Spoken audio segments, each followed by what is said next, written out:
សូមស្វាគមន៍មកកាន់ ABC Kids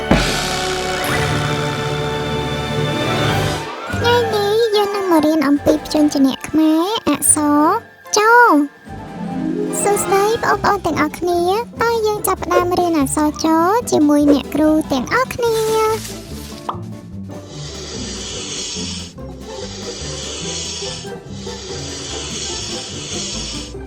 ច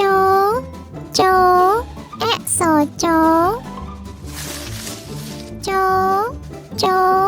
និងក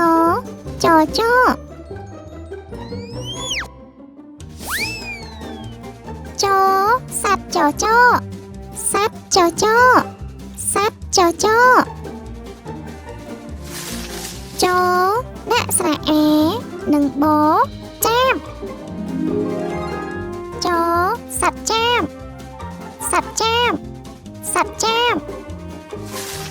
ចដាក់ស្រៈអនិងកចេងចផ្លែចេងចងជើងកជើងរដាក់ស្រៈអនិងណចង្ក្រាន